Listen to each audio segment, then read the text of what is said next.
Hello everyone, मी रोहिणी. माझ्या चॅनलमध्ये तुमचे स्वागत आहे. मी lifestyle, makeup, fitness, skin care असे बरेच साऱ्या टॉपिकवर व्हिडिओ हे घेऊन येत असते. जर तुम्हालाही यामध्ये इंटरेस्ट असेल तर तुम्ही माझ्या चॅनलला सबस्क्राईब नक्की करा. फ्रेंड्स, बऱ्याच वेळा आपल्या नैराश्याचं रिझन हे आजूबाजूची लोक नसतात, तर आपल्या आजूबाजूचा पसाराही असू शकतो. तुम्ही बघाल, तुम्ही कधी जेव्हा ऑफिसमधनं घरी याल आणि घरी जर तुम्हाला पसारा दिसत असेल तर तुमचा मूड हा लो होतो, तर काही जणांची चिडचिड सुद्धा होते. तर या उलट जर घरी आल्यानंतर तुम्ही जर तुमचं घर हे नीटनेटकं असेल किंवा तुम्ही नीटनेटके असाल तर तुमचा अर्धा थकवा हा तिथेच दूर होतो. त्यामुळे नीटनेटकेपणा आणि स्वच्छता हे आपल्या लाईफस्टाईल मध्ये खूप मोठा रोल हा प्ले करतात. आपण टापटीप आणि नीटनेटके असतो किंवा स्वतःला नीटनेटके आणि टापटीप ठेवतो आणि आपल्या आजूबाजूचा परिसर हा व्यवस्थित असेल तर त्याचा पॉझिटिव्ह परिणाम हा आपल्यावर होतो.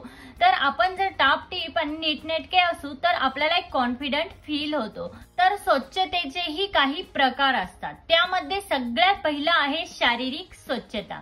आता शारीरिक स्वच्छता म्हणजे काय, तर आपण आपली स्किन केअर ही व्यवस्थित करायला हवी. त्यासोबतच आपली नख, आपली केस हे आपण वेळच्या वेळी क्लीन करायला हवी किंवा वेळच्या वेळी त्याची काळजीही घ्यायला हवी. नंतर आहे कपड्याचा नीटनेटकेपणा. कपड्यांचा नीटनेटकेपणा म्हणजे तुम्ही कपड्यांच्या स्वच्छतेकडे लक्ष द्या. कपडे जे तुम्ही वेअर केले आहेत ते तुम्हाला कम्फर्टेबल आहेत का याकडे लक्ष द्या.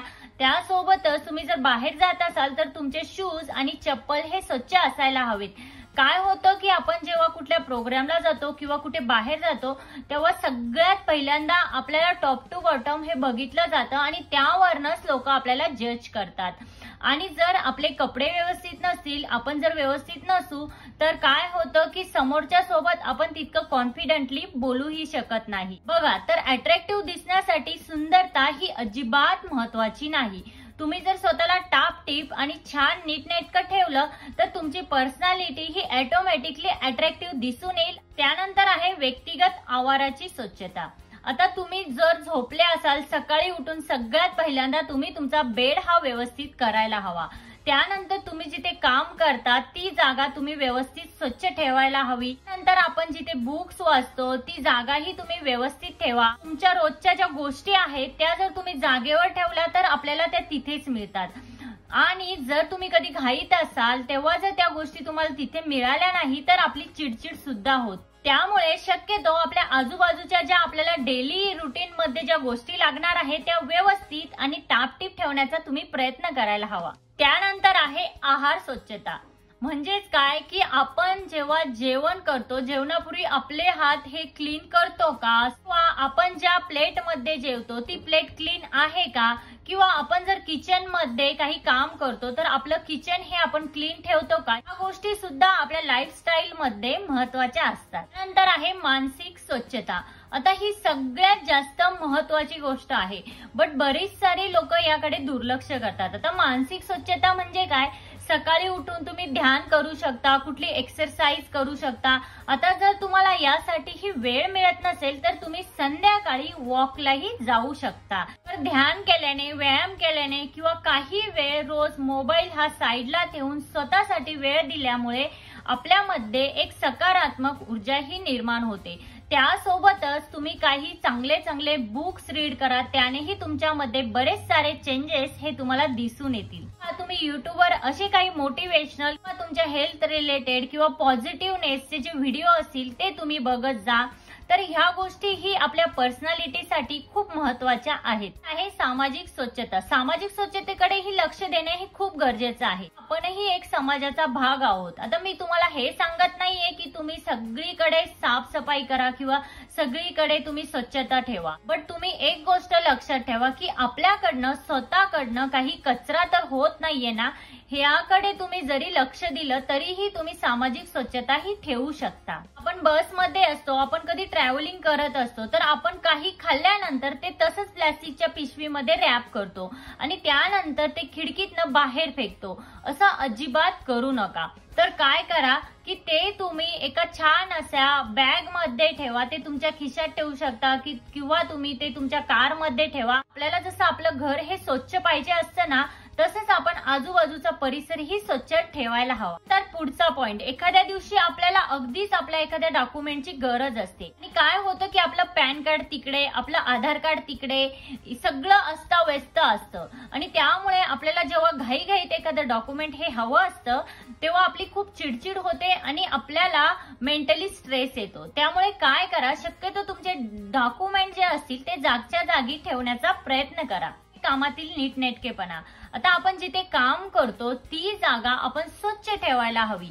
आता आपण जिथे काम करतो ना तिथे आपण काम करण्यासाठी आपल्याला फ्रेश कसं वाटेल यासाठी आपण प्रयत्न करायला हवा। अजून काम करावं असं कसं वाटेल, त्यामध्ये आपण कशा प्रकारे पॉझिटिव्हनेस हा ठेवू शकतो याकडे आपण लक्ष द्यायला हवं। शेवटचा पॉइंट, ह्या सगळ्या गोष्टी आपल्याला कराव्याशा वाटतात, म्हणजे आपल्याला वाटतं की आपलं घर स्वच्छ असावं किंवा आपण स्वतः नीटनेटकं राहावं किंवा आपल्या कामाच्या ठिकाणी आपण पॉझिटिव्ह असावं, ह्या सगळ्या गोष्टी आपल्याला कराव्याशा वाटतात। पण बऱ्याच जणांना असं वाटतं की आपल्याला यासाठी वेळच मिळत नाही। बट खरंच वेळ मिळत नाही का? आपल्याच गोष्टींसाठी आपल्याला वेळ मिळतच नाहीये का? याचा तुम्ही विचार करा।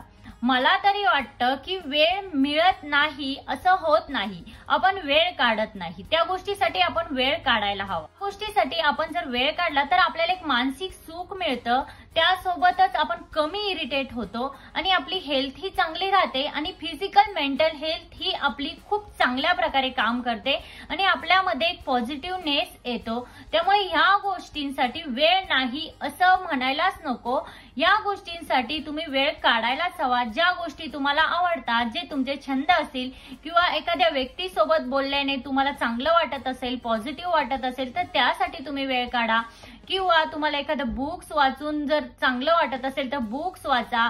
जर तुम्हाला ज्या गोष्टीमध्ये इंटरेस्ट असेल त्यासाठी तुम्ही वेळ हा काढायलाच हवा। त्यामुळे काय होतं की आपल्याला एक मानसिक सुख मिळतं आणि आपल्याला मानसिक शांतीही मिळते। या सगळ्या गोष्टी तुमच्याकडनं कशा होतील त्यासाठी मी तुम्हाला एक टिप सांगते, नियोजन करा। यस, तुम्हाला उद्या काय करायचे आहे, उद्या कुठलं काम तुम्हाला कंप्लीट करायचं आहे, उद्या तुम्हाला कुठे जायचं आहे, काय तुमचं प्लॅनिंग आहे, हे सगळं एका डायरीमध्ये लिहून ठेवा। हे सगळं एक दिवस आधी जर तुम्ही नियोजन केलं आणि ते प्रॉपर प्लॅनिंग तुम्ही जर फॉलो केलं तर नक्कीच तुमच्या बऱ्याच साऱ्या गोष्टी ह्या सॉल्व्ह झालेल्या तुम्हाला दिसून येतील। फ्रेंड्स, आजच्या व्हिडिओमध्ये इतकंच। आजचा व्हिडिओ हा तुम्हाला कसा वाटला? आजचा व्हिडिओ जर तुम्हाला हेल्पफुल वाटला असेल तर लाईक, शेअर, सबस्क्राईब नक्की करा। त्यासोबतच तिथे जे बेल आयकॉन आहे ते प्रेस करा, जेणेकरून जेव्हा मी नवीन व्हिडिओ अपलोड करेन तेव्हा त्याचे नोटिफिकेशन हे सगळ्यात पहिल्यांदा तुम्हाला येईल। भेटूया अशाच एका नवीन व्हिडिओमध्ये, तोपर्यंत काळजी घ्या। Thank you everyone.